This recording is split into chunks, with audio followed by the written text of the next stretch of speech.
the mentor. If you have any questions about the mentor program afterwards, please come up and ask us. If you have any questions about the conference, anybody in the POLA, just come to us, all right? So I'm happy to introduce Brian. I think I know him a little bit better than probably just about anybody else. So, as he's a connoisseur, I said pretty much anybody else. Connoisseur of Shakespeare, Smash Brothers, and everything wonderful. He's doing his presentations. I'll read through this. The parallels will be drawn between the dating game show, The Bachelor, which I'm sure everybody in here is familiar with, and the rigorous academic life of a university student. The idea of emotional intelligence versus intellectual intelligence will be explored, and how one may heavily outweigh the other. Principles from The Bachelor will be explained in detail, how applicable they are for a college student. So everybody, please give a warm round of applause for Brian.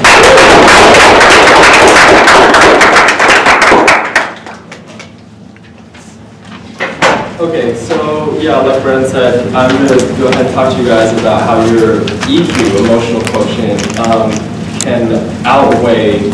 should equal, if not outweigh, your intellectual quotient, right?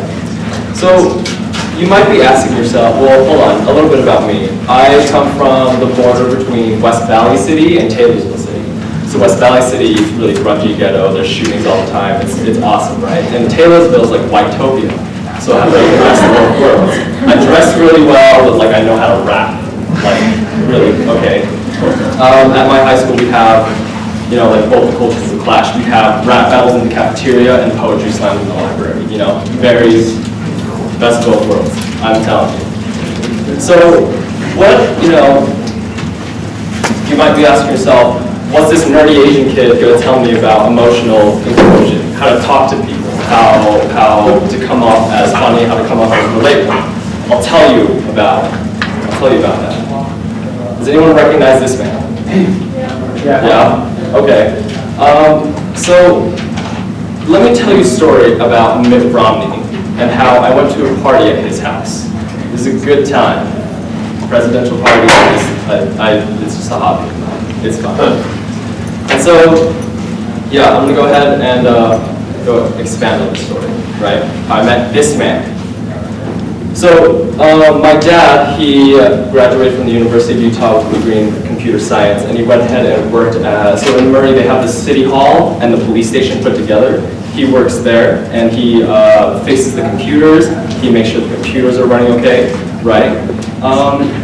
So he comes to me and he says, hey, there's job openings for the police cadets, and the police cadets, they're like, we're not as cool as you think we are. We just do like paperwork, we file, we write up reports. It's pretty lame. I don't know, right? But it was all right.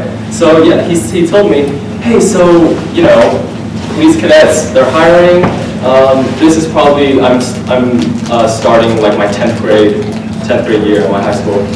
You know, they're hiring, and you should look into that. And so I did look into that, and I interviewed, and it was a really fun interview. I had them laugh. It was more of a conversation than an interview, which interview should be, right? And so I became a police cadet. Within the police cadets, I met this girl. Her name was Jessica, and Jessica was really fun, and we hit it off really well. We became really good friends. We talked, and we would talk outside of work. We would go out to see movies, we'd go to the drive-ins, we'd go out to dinner, and it was really fun, and I had a really good relationship with her. No, not like relationship, but like friendship, you know. And we played video games together and whatnot, and we became really close friends. And so one day, so you know, fast forward maybe about a year or so into being a cadet, Jessica gets her mission call. And so she invites me to come over to open her letter of the mission call, right? So you know how, like, I'm sure you guys are very familiar with this, how everyone comes over and they open the letter, where they go, blah, blah, blah, and it's just like a really good time. So she invites me, and we go, and I go. And at her mission call, I met these two girls, right? And they were cute. They were, what, like 10 out of 10, right? A plus. And what happened was that, so as you know, I saw these girls, and I was like, hey, my name is Brian, what's your guys' name? So we talked, we flirted, we hit it off really well, and it was a really good time. And I got both of their numbers. We started talking for a bit. Fast forward maybe about like a week later, I get a call, right? I get a call, and I see that it's one of the hot girls. I'm like, okay, I can get behind that. And so I pick up, and she says, and she's like, hey, what do you, it's Saturday night, it's in February, right? It's a bit chilly outside, there's snow. Perkins a bit of story later. And so she calls and she's like, hey, so, what are you doing tonight? And I'm like, well, nothing, I'm just kind of chilling and playing Mario Kart and stuff. And then she's like, there's a party, there's a party at Romney's house. Are you coming? And I laughed at her. I'm like, haha, you're so funny, I'm at Ronnie's house, you know. This was, 2011, 2012, when he was doing like that. And I'm like, if someone, called you and said, hey, presidential candidate, there is a party at his house, are you coming? You're gonna brush it off. But I said, okay, yeah, sure, I'll come to Mitt Romney's house. So she picks me up and we drive to Park City and we come to the party. And I'm at Mitt Romney's house, you guys. It's huge, okay? Like, wow. He has like this whole wall, right? I mean, like this whole wall. It's just like a giant projector, okay? And they're having dance parties, and there's just white people dancing, and it's just a good time. And then we went trash bagging.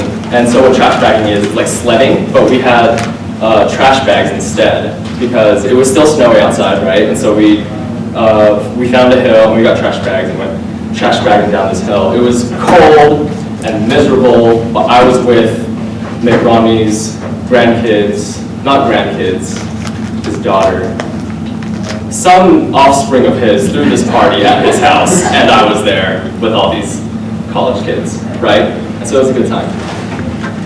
And so now notice that, I had to go through, this chain of people who knew people, who knew people, who knew people to get to Mitt Romney's house. Okay, and this is what you guys are very familiar with, networking, right? Eventually this chain becomes a web of people who know people. And notice that if one piece is missing, if I hadn't applied to be a police cadet, I wouldn't have met Jessica. If I didn't, if I decided not to go to Jessica's mission call, I wouldn't have met that cute girl, right? And even at the end, if I had stayed in and been like, no, I don't want to go to Mitt Romney's house, I wouldn't have gone to Mitt Romney's house.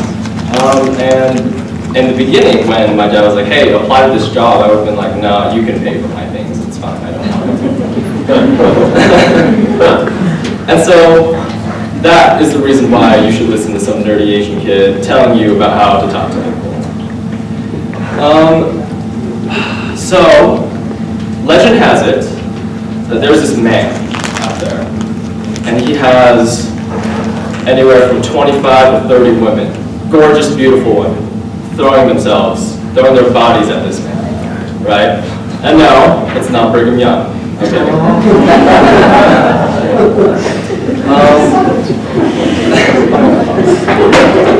This man's The Bachelor. This season's. Does anyone here watch The Bachelor? Yeah, we have 1, 2, 3 hands. Okay, so like the majority of you. All right. So for you guys who aren't familiar with The Bachelor, there is this man, and also this applies to The Bachelorette where there's like one girl and like 20 guys. But, so there's this one man, and all these girls come onto this show, and their goal is to try to marry him. And what happens is that they go onto the show, and through like a process of elimination week by week, they'll probably let go of like 2 or 3 girls per week. The Bachelor will go on group dates with them, the Bachelor will take them out on one-on-one dates, and they talk to each other, they try to get to know each other. He's like technically dating like all these women, right? And so their playing field then, I'm sorry, I should probably tell The Bachelor more. So, they get eliminated, and as the weeks pass, the number of women go down and down and down and down, eventually until they get to 1 woman, by which, at that point, the bachelor will propose to that 1 woman. Usually it lasts like 3 weeks, because it's not real. Like, their dates are ridiculously outlandish and super, extreme and super fun. And everyone's gonna fall in love with you if you have an awesome date. Like, one of the dates, he went in a plane, in one of those old school planes and he went flying, and then they went flying to the middle of nowhere, and there was a hot tub in the middle of nowhere, and they went to the hot tub. It was really romantic. But you can't procure a plane and then get a hot tub in the middle of nowhere. So, all these women, are falling in love. His name is Ben Higgins. Are falling in love with Ben Higgins. And so, notice that how all these women are gorgeous, right? All A+, 10 out of 10, okay? And so, they're all beautiful. So how then does the bachelor pick which one he wants to marry, right? Obviously, your initial response is going to be how their chemistry of how they talk to each other, how they relate, and yeah, you'd be right. That's exactly it. That's emotional intelligence, right? How well you can relate to someone, how well you can talk to them, how well you can identify the bachelor's feelings. Speaking of feelings, the bachelor Ben, he in the second episode, the second week, he had 2 of his family friends die, right? And so obviously the producers want to play this up, right? Oh no, Ben's family friends have died. And so Ben comes in, and he comes into this room with all these women, and he's like, yeah, so I just got some news from my dad, and 2 of my very close family friends have died. They passed away in a car accident, and so, it sets a very sober and sad mood within the house of these women, right? Naturally, the thing is, if you're trying to date someone, what would be the most appropriate response if that person said, 2 of my family friends have died? You're gonna try to console them, you're gonna try to comfort them, be their shoulder to cry on. You're gonna, a lot of times we don't even say anything, just let them just kind of sit with them, let them cry it out. That is not what I'm going to show you. What I'm going to show you is what not to do when a man you're trying to date has 2 family friends who died.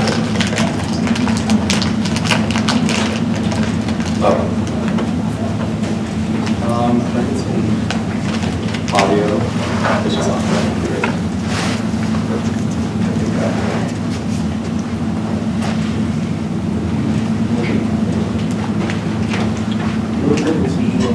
The audio was working last time. It might be on your computer. Well, we need a cable. Cable in the room. This is an HDMI. All right, Sorry, guys.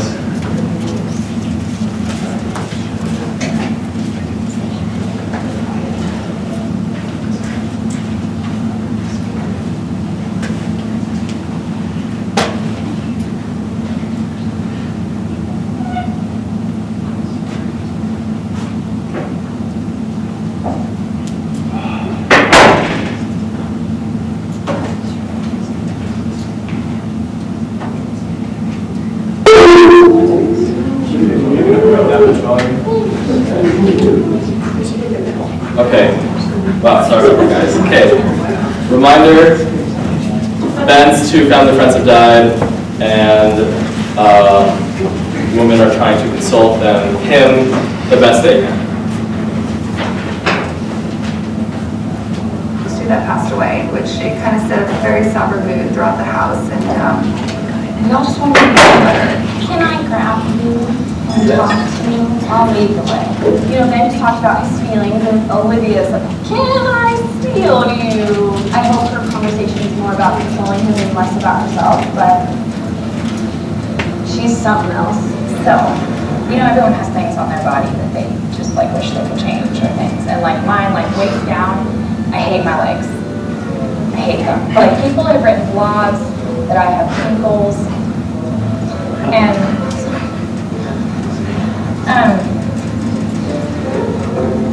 try to be strong all the time. It's the scariest thing ever. In here, down, and this is not exactly what I want to talk about. It'd be nice if some woman really took some time to just not have a lot of expectations and just comfort. Okay, so can someone explain to me what just happened? What just happened? Or just shout it out, someone. What was that? Yeah, exactly. She's thinking about herself. And, hold on.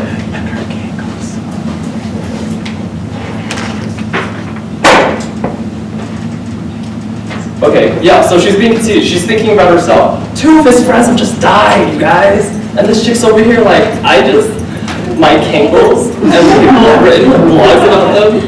And she starts tearing up, and she's like, I just try to be strong. And, you know, like,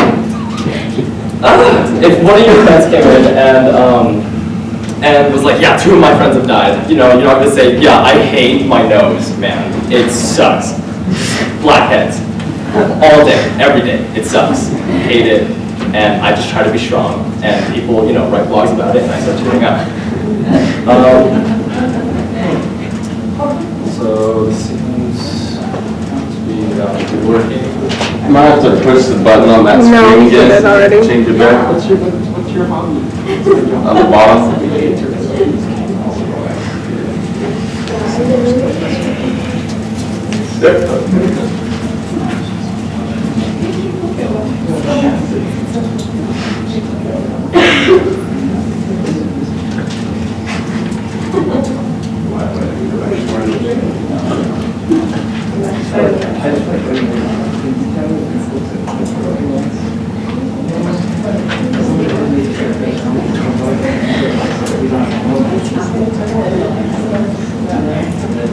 Okay, so, wow, I'm so sorry about all the technicals you guys have. So, yeah, recap, you know, that was like really bad, right? Obviously, she did not demonstrate the most ideal, you know, exhibition of EQ and trying to console someone, right?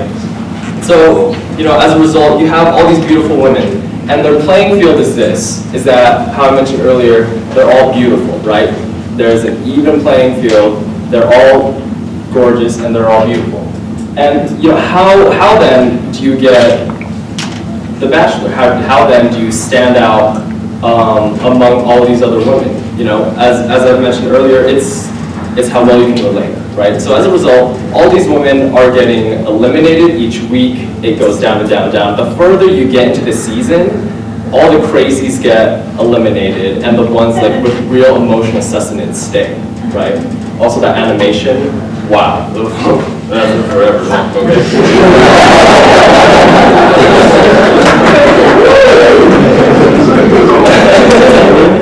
There's like 30 of them, you know, one by one.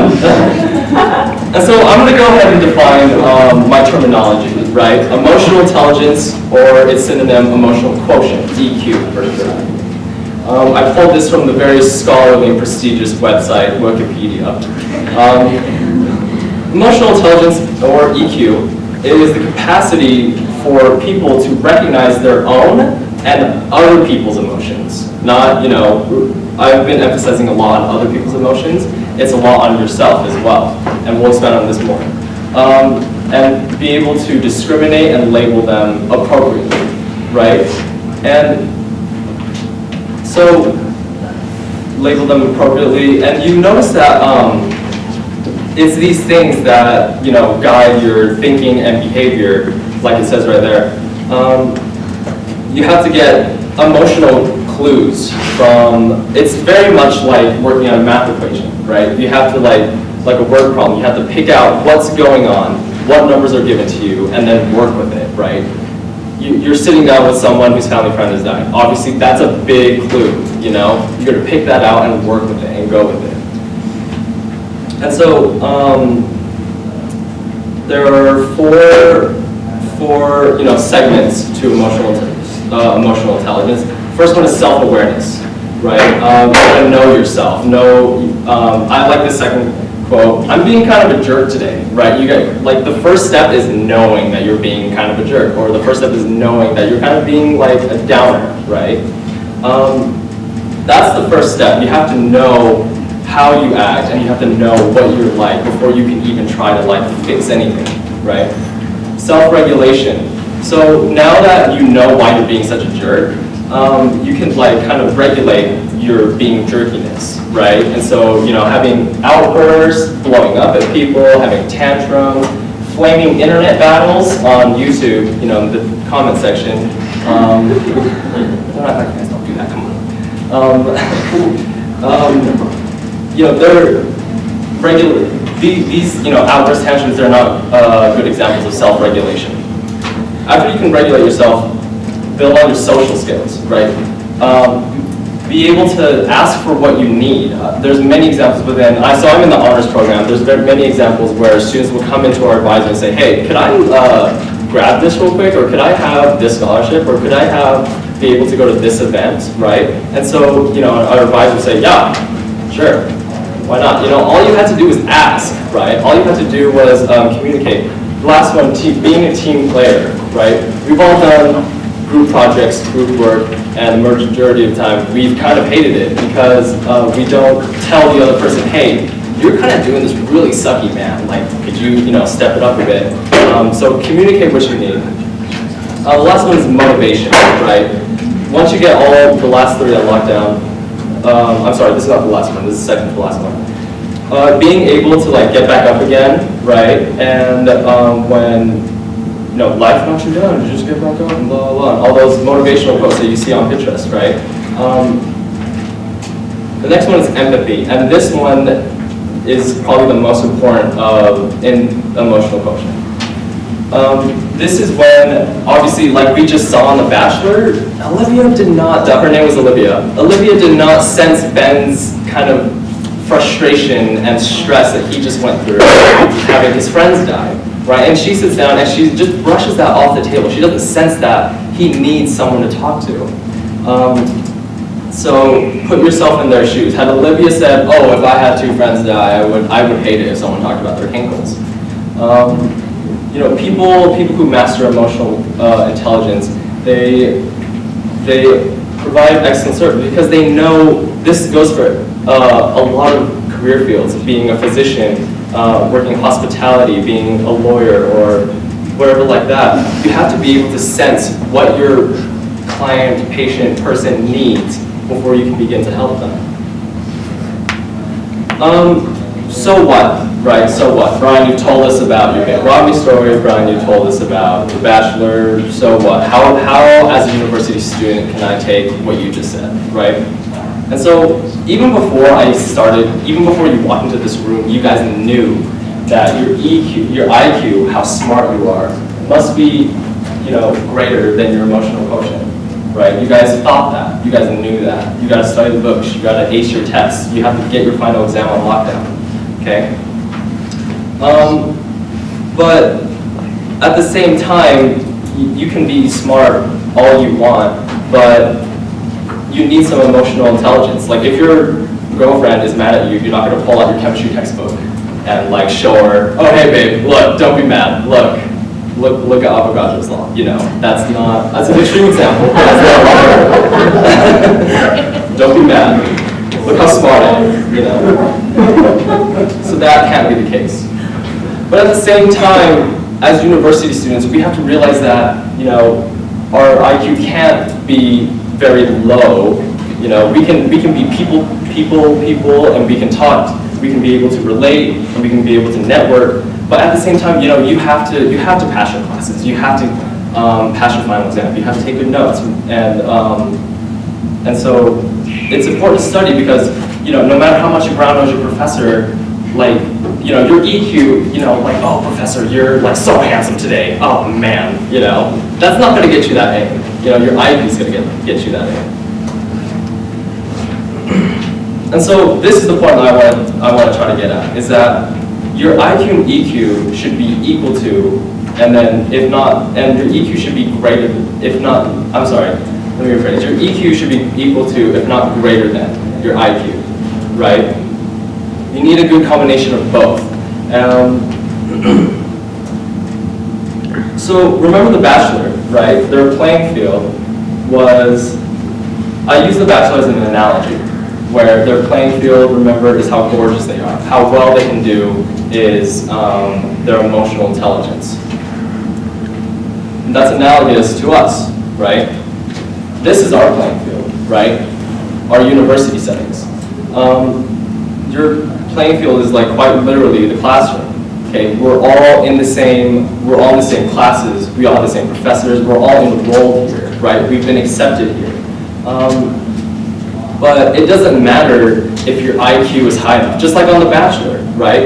It doesn't matter if you're the hottest one, okay? But if it doesn't matter if you're the smartest one. If you can't network, if you can't talk to people, if you can't, even within social circles, like no one's gonna want to talk to you, like that's kind of normal. And so that's our playing field.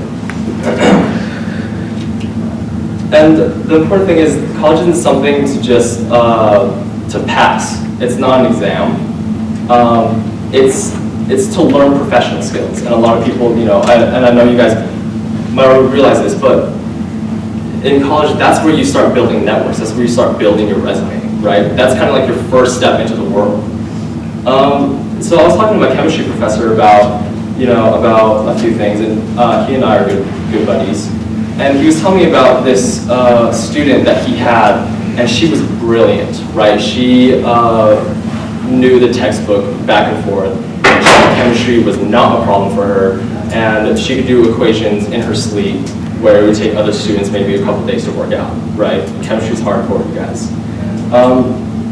And so, she, obviously being one of the most brilliant students that he's seen, he took her in to work in his lab, right?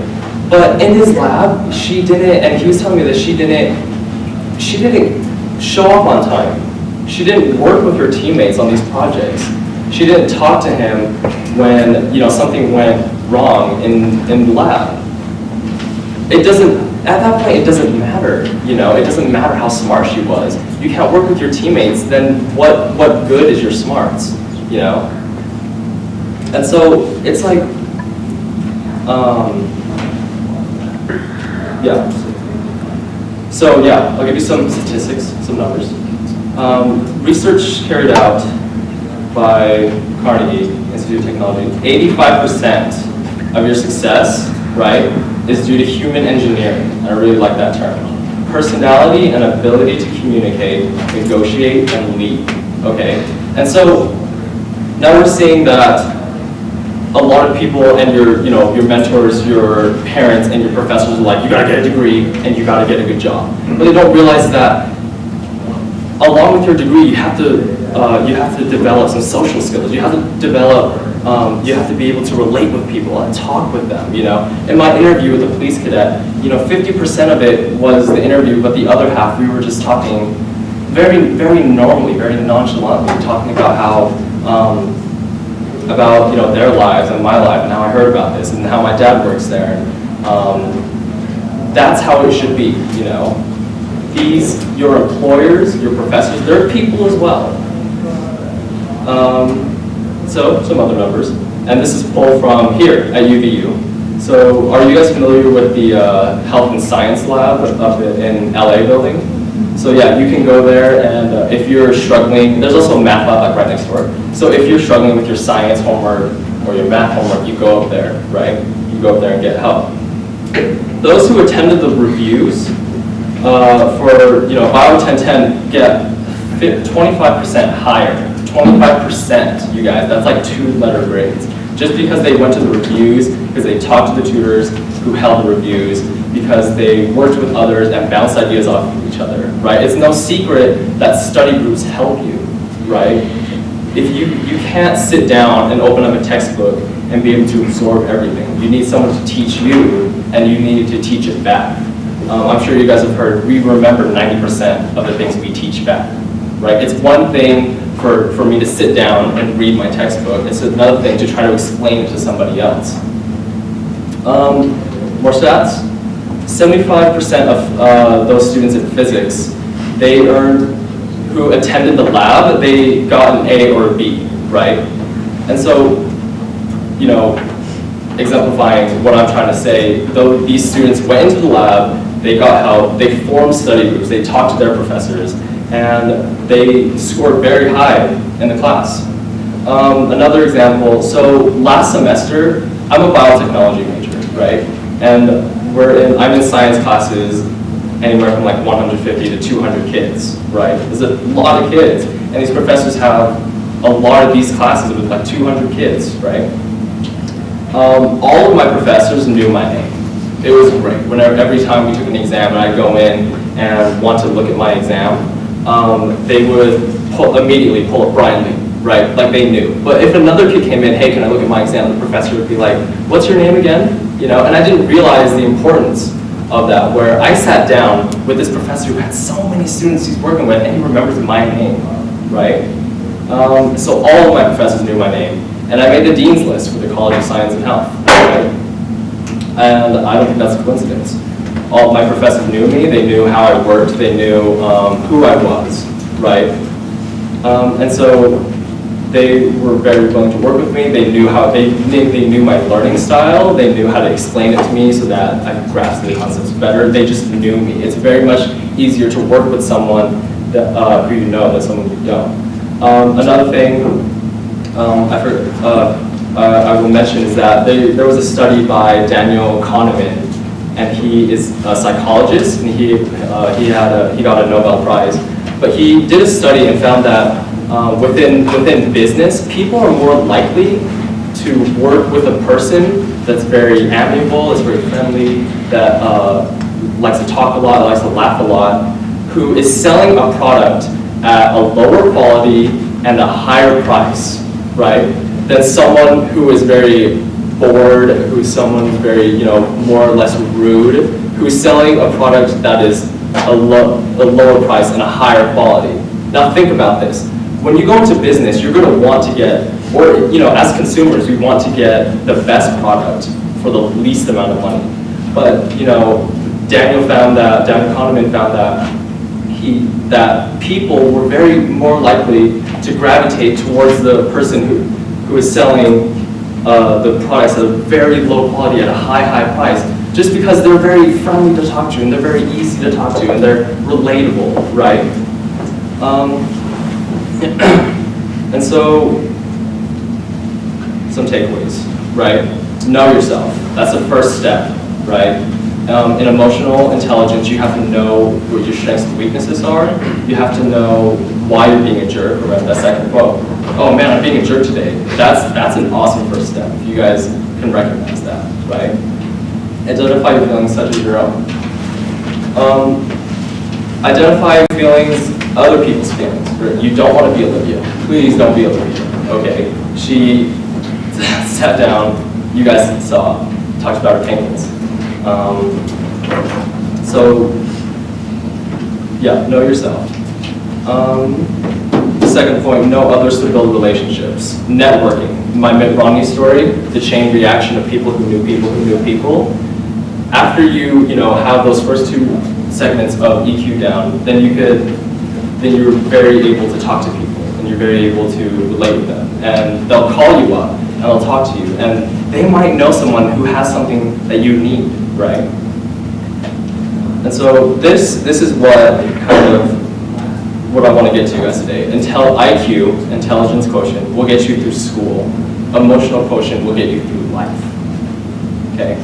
So I want you to take that with you when you're studying your book. Build up your IQ. That's important. But don't forget to network. Don't forget to talk to your friends. Don't forget to talk to your professors.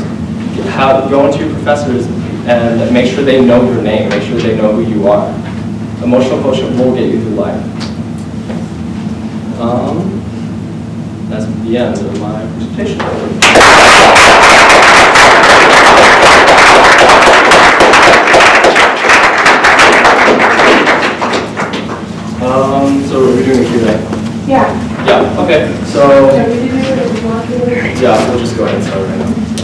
So, questions? Anyone? What do you so interested in emotional intelligence in the first place? Like, how did you? So it started off with my professor, Professor Wong. She here. She's sitting right over there. I think she stepped out. But she's one of my professors, and we talked using my emotional quotient. I, made conversation with her, and we talked, and then she's like, "Do you watch The Bachelor?" I'm like, "Yes, yes, I watch The Bachelor." And we talked about that. I'm like, "That's funny, just because like I feel like all these women are like beautiful. How do they get to the top? How do they do that?" And so me asking that question and researching it a little more and talking with Dr. Wong came with this presentation, did my research, and yeah.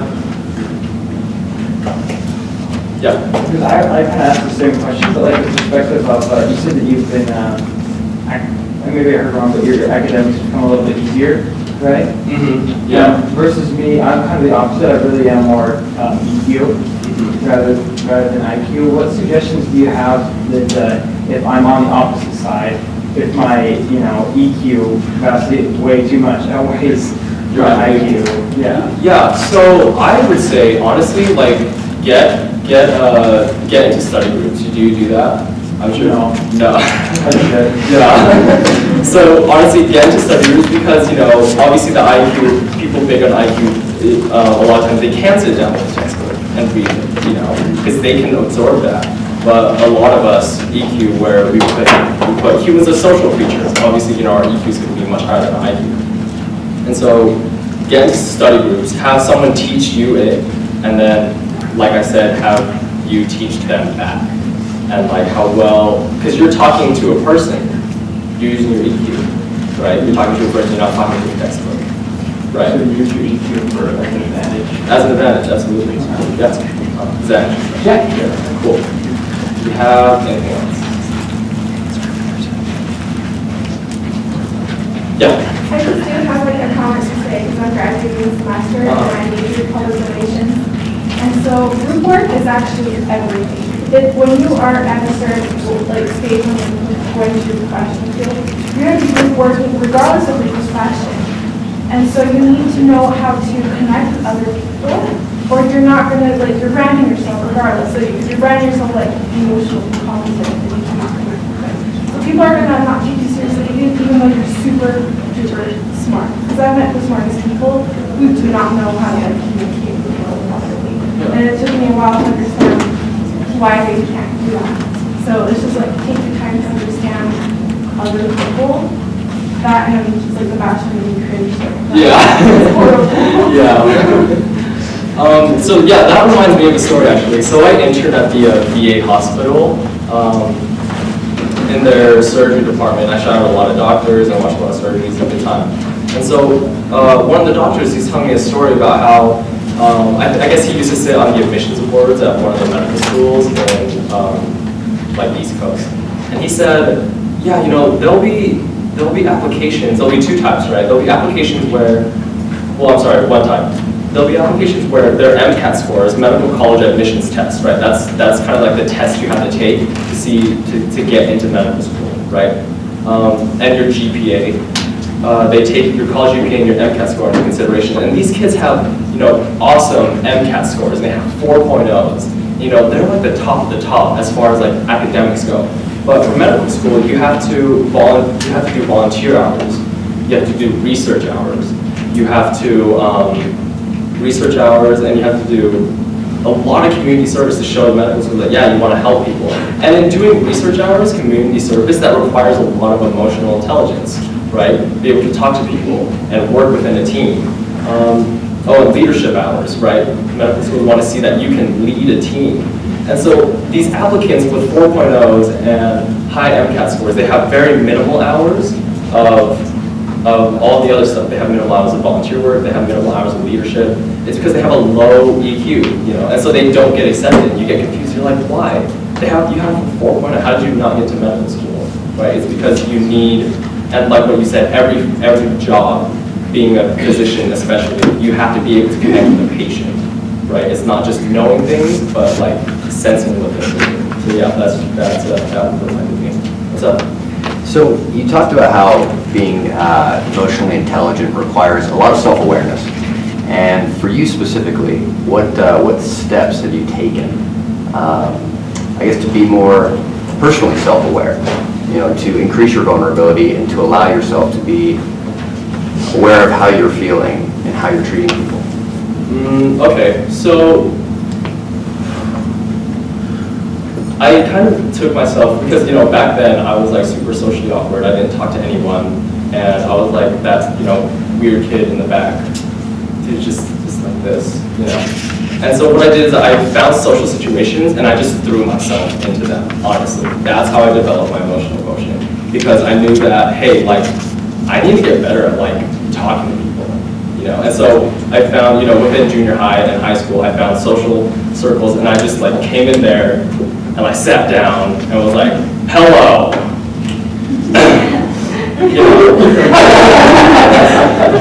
And it was, it was weird at first because I didn't have any friends, and so I'd have to make friends, which is really weird to me, and it became less weirder as it went on. But those steps I took, I talked to more and more people, talk to people. I made a goal to talk to at least 3 people a day. Just keep talking to people, because emotional quotient, it's kind of like studying. You keep going at it, and you're going to get better at it, right? And so if you sit down and talk to someone and make small talk, you're going to get better at making small talk. You get better at making small talk, you're going to be able to talk about their needs and their feelings, and your needs and your feelings. And then they're like, oh, hey, I know this person who does this. That's kind of within your career field kind of thing. So just keep talking to people. Just do it. Yeah. Would you say the effects of social media technology? Oh man, I love this question. In my philosophy class, we've been talking about this. So yeah, social media. That's detrimental to face-to-face, right? Because I feel like on social media, people brand themselves, and they're like, this is the best me, and they publish it, right? They put it out there. But then in real life, you're working in real time. You can't publish your best self. You have to just go with it, right? It's like me on this presentation. I could have recorded a video of my best self and edited only my best parts, but I'm up here. This is real time. And so in social media, it's kind of destroying how we talk to other people, because we don't know how to edit. We can't edit our thoughts, right? We can't edit our thoughts before we send them. We just kind of send them. We just have to talk. And so I feel like it's where we put our best foot forward, but we don't ever leave the door. We don't. And so, that sounds great.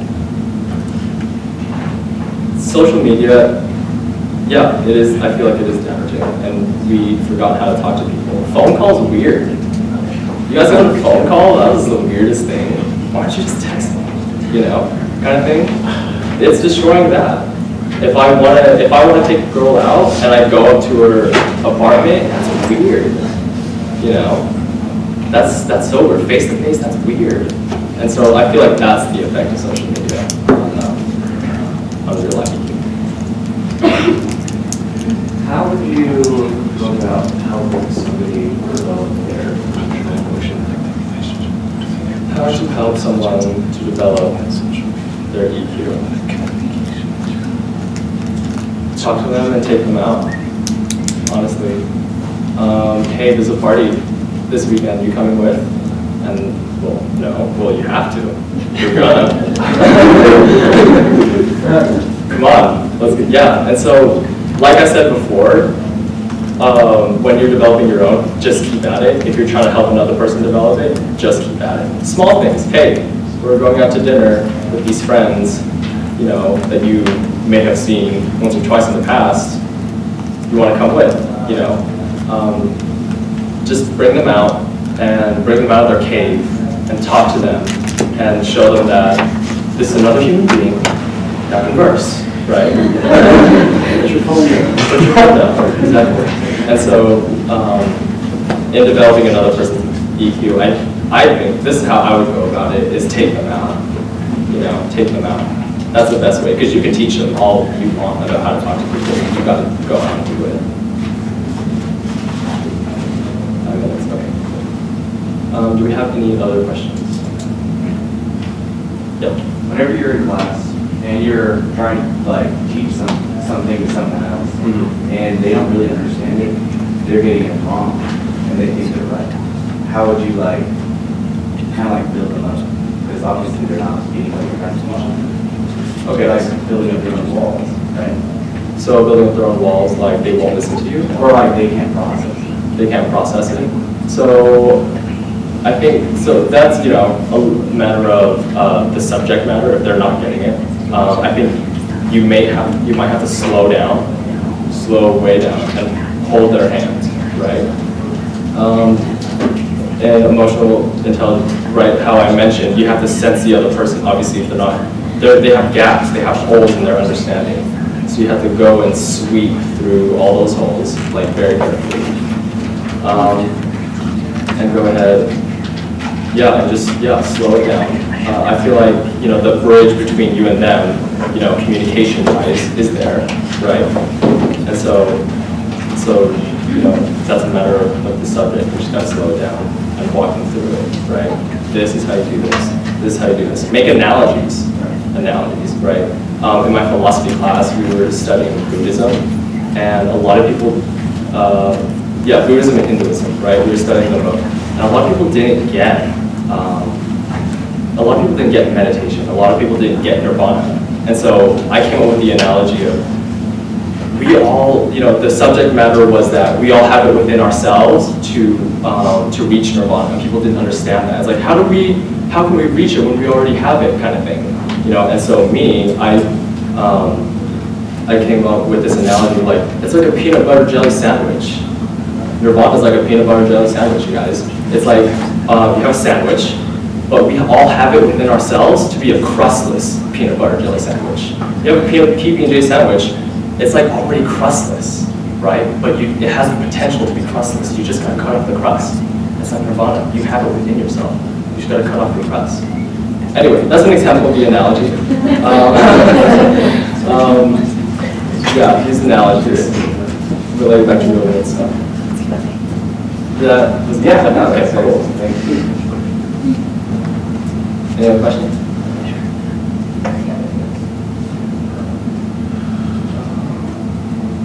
Cool. Yeah, I think we're all perfect.